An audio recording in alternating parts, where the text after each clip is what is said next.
اس میں وہ باتیں بتائی جائیں گی جو اکثر لوگوں کو نہیں معلوم۔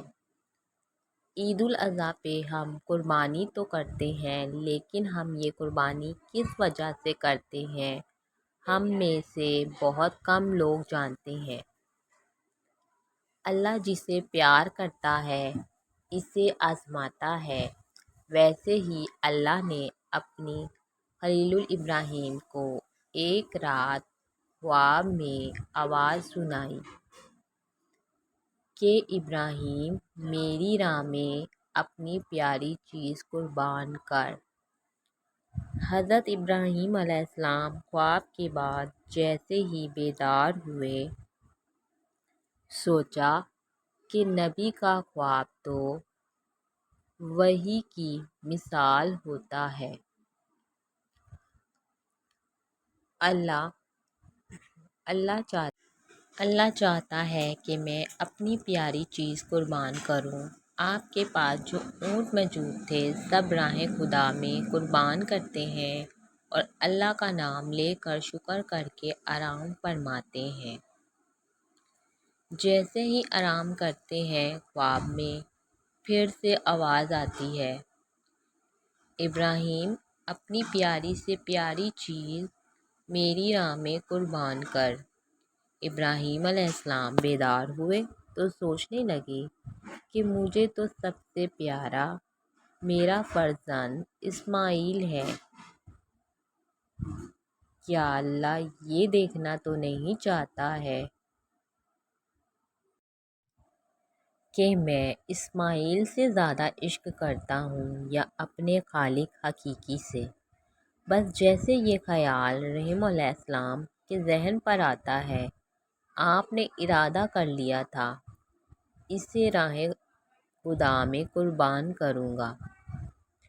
صبح اٹھ کے اپنی زوجہ بی بی ہاجرہ سے کہنے لگے، میرے بیٹے اسماعیل کو اچھا لباس پہنا، آج میں اپنے دوست کی دعوت پر لے کے جاؤں گا۔ بی بی ہاجرہ خوش ہو کر بیٹے کو تیار کرنے لگی اور اللہ کے نبی ابراہیم علیہ السلام حضرت اسماعیل علیہ السلام کو لے کر قربان گاہ کی طرف جانے لگے۔ اتنی دیر میں شیطان آیا اور بی بی ہاجرہ سے کہنے لگا، آپ کے بیٹے کو دوست کے پاس نہیں بلکہ تمہارے بیٹے اسماعیل کو مارنے کے لیے لے جا رہے ہیں۔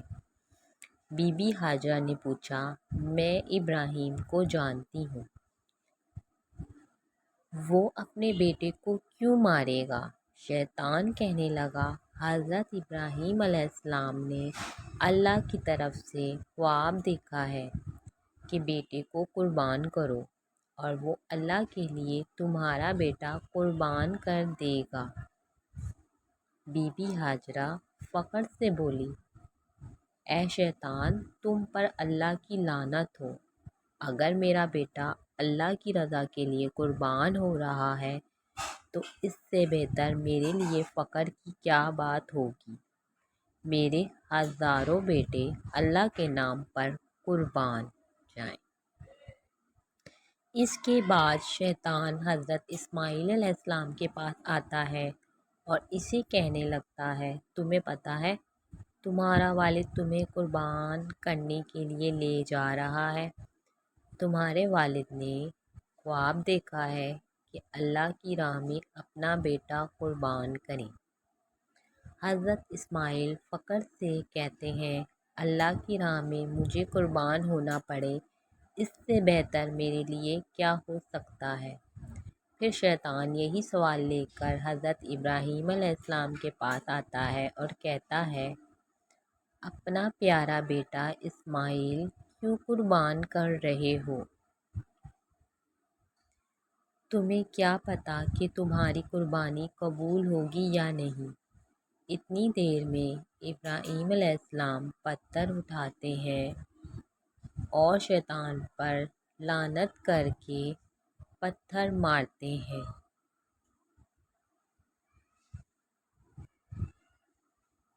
آج بھی وہ جگہ قائم ہے جہاں لاکھوں لوگ شیطان کو پتھر مارتے ہیں، پھر آگے بڑھتے ہیں اور چلتے چلتے اپنے بیٹے سے کہنے لگتے ہیں، اسماعیل، آج میں اللہ کی راہ میں تمہیں قربان کروں گا، تاکہ یہ واضح ہو کہ میرے دل میں اسماعیل سے زیادہ اللہ کا عشق موجود ہے۔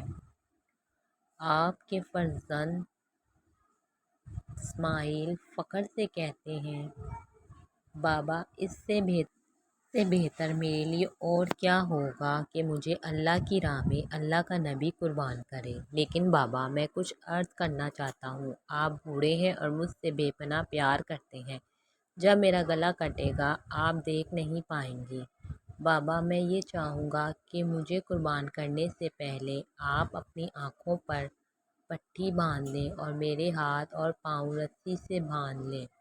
بس ابراہیم علیہ السلام حضرت اسماعیل علیہ السلام کے ہاتھوں اور پاؤں رسی سے باندھ کے اپنی آنکھوں پہ پٹی باندھ دیتے ہیں اور چھری کو حضرت اسماعیل کے گلے کے قریب کرتے ہیں اور آسمان کی طرف دیکھ کے فرماتے ہیں، اے اللہ، اگر تو مجھے ہزاروں اسماعیل عطا کرتا تو سب اسماعیل تیرے نام پہ قربان کرتا۔ یہ کہا اور جیسے ہی چھری کو پھیرنے لگے، اللہ نے جبرائیل کو حکم دیا کہ جا اور جنت سے ایک خوبصورت جانور لے کے اسماعیل کی جگہ پیش کر۔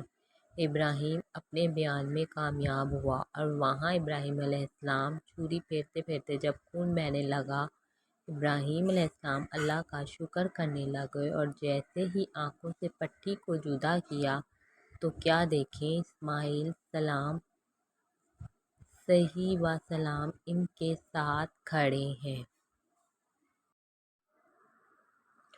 اور قربان گاہ میں ایک جانور اللہ کی راہ میں قربان ہو چکا تھا۔ پھر آواز غیب آنے لگی کہ اے ابراہیم، تیرے اس عمل کو تا قیامت رکھا جائے گا اور تیری سنت کو ایمان والے ہر سال یاد کریں گے اور اللہ کی راہ میں قربانی پیش کریں گے۔